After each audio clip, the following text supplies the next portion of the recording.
Hey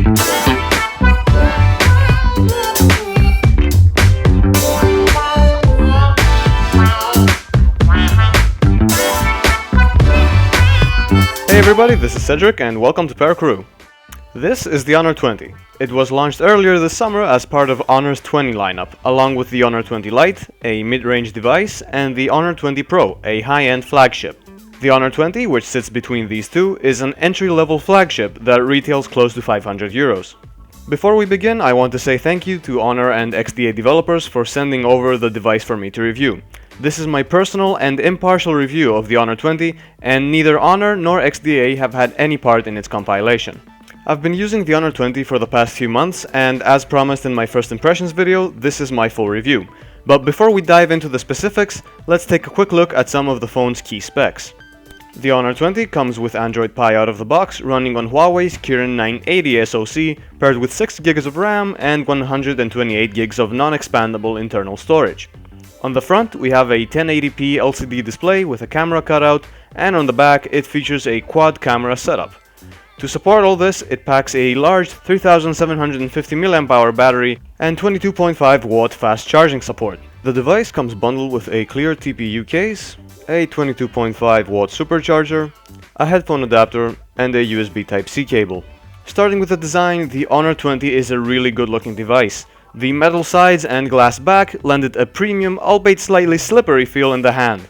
Its glass back has what Honor calls a holographic design, which refracts light differently according to the angle you hold it. On the front, the display runs edge to edge with narrow bezels and a quite discreet camera cutout that you quickly get used to. A much better alternative to the notch in my opinion. I was originally skeptical of the Sony-style side-mounted fingerprint scanner, but it quickly became my preferred setup for it, since my hand naturally rests there anyways. On the bottom we have a single down-firing speaker that gets reasonably loud without much distortion, and we also have a USB Type-C port. Sadly, headphone jack support is absent. Moving on to the display, it's a 1080p Full HD IPS LCD panel with 412 ppi pixel density. Sadly, Honor decided not to use an AMOLED here, but this is definitely one of the best looking quality LCD displays I've seen on a smartphone. Colors are vivid and accurate, with good viewing angles, and the display can get quite bright, which is useful for outdoor use.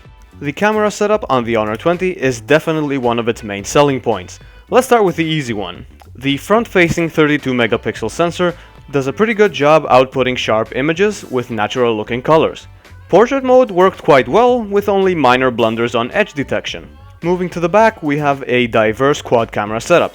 The main shooter is a 48 megapixel Sony IMX586 with an f1.8 aperture. We also have a 16 megapixel f2.2 ultra-wide sensor, a 2 megapixel depth assist sensor, and a 2 megapixel macro camera with a fixed focus at 4 centimeters.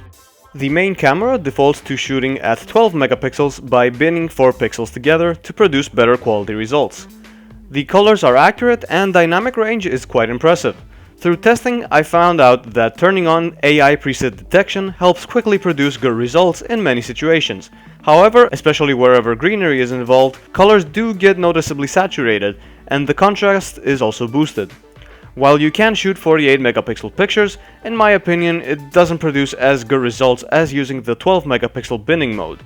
If you want to shoot a 48 megapixel image, I would recommend instead using the 48 megapixel AI Ultra Clarity mode, if you have a steady subject. In this mode, the camera shoots and combines multiple images for a few seconds to create a better overall single image. Switching to the ultra-wide sensor, you do lose some detail and the colors slightly wash out compared to the main shooter, but it is more than capable of producing impressive ultra-wide angle shots. Finally, the micro camera is one of the device's features that make it unique compared to other recent flagships. For best results, your subject must be placed at exactly 4 centimeters in front of the lens. It makes for a cool and capable addition to your camera arsenal, however there are situations where using the main shooter would yield better results. Huawei's night mode works quite well on the Honor 20 and can be used on both the main and ultra-wide sensors. Switching it on at night improves exposure and dynamic range of your shots and brings in some level of detail even in the night sky. The Honor 20 can record up to 4K 30fps or 1080p 60fps video, and while it does lack optical image stabilization, it does have always-on electronic image stabilization, which works quite well. You can shoot video through both the main and ultra-wide sensor. The result has vivid colors and good dynamic range without any noise, but it could have some better detail to it. On the software side of the camera, Honor has a quite complete package that includes a variety of modes like Pro Mode, Night Mode, Portrait, Slow Motion, Time-Lapse, HDR, Panorama, and one of my favorites, Light Painting. Moving on to the software department, the Honor 20 comes running Magic UI 2.1, which is Honor's rebranding of Huawei's EMUI 9 running on Android Pie.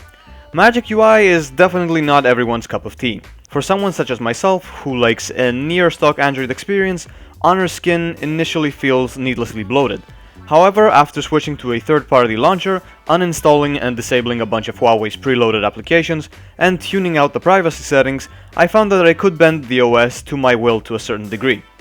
Bloatware aside, Magic UI does have some features that I found to enhance the user experience over stock Android, such as theme support, Huawei's built-in hiss and audio enhancement, multiple system navigation options, app locking, private spaces, and what I considered to be an overlooked omission from AOSP, advanced volume control. Aside from the AI camera mode, Honor likes to show off the Kirin 980's dual neural processing unit by performing facial, object, and scenery recognition in its gallery app, which makes for a nice gimmick. Finally, a small note on software support. The Honor 20 launched amid controversy with the US-China trade war, and there was fear that it would no longer receive software updates, but that has all been resolved now. The Honor 20's performance is on par with what you'd expect from a device with Huawei's latest Kirin 980 SoC. Using the device is a smooth experience, and I haven't had but only a couple of occasional software glitches. The ample 6 gigs of RAM, along with Magic UI's aggressive RAM management, is sure to keep foreground tasks running smoothly, and the Mali G76 GPU, while not the equal of the Snapdragon 855's Adreno 640, runs even the most demanding games at high frame rates with the graphics maxed out. Battery life is excellent, as I usually end the day on slightly below 50% with around 4 hours of screen on time. That includes light gaming, productivity apps, social media, camera use, etc. If your use calls for a quick recharge, Honor bundles the device with a supercharger that can charge the battery up to 50% in 30 minutes. While the Honor 20 feels like a great device overall, there are a few things that I'd change. First, Huawei ships EMUI on many devices with a built-in dark mode. However, this seems to be missing on the Honor 20. Hopefully it will be included in a future software update. Also, the lack of 3.5mm audio jack support was a bit of a disappointment, but thankfully Honor bundles an adapter for connecting your headphones. As stated before, not everyone's gonna be a fan of Honor's Magic UI, as it feels a bit bloated at times, but at the end it boils down to personal preference. Finally, a more specific con that will bug mostly Android enthusiasts, Huawei has stopped providing a bootloader unlock method for its devices, thus limiting rooting and custom ROM development. Hopefully this policy will change in the future. To sum everything up, the Honor 20 is a great overall device. It brings to the table a beautiful and functional design, along with a versatile and powerful camera setup. Performance and battery life is excellent as expected from its hardware, and the device is priced at a point capable of competing with Samsung's Galaxy S10e or Xiaomi's Mi 9T Pro. What do you think of the Honor 20? Let me know in the comments section below. This was it for this video, everybody. I hope you enjoyed it. If you did, make sure to give it a thumbs up and subscribe for more awesome videos. I will see you in the next one.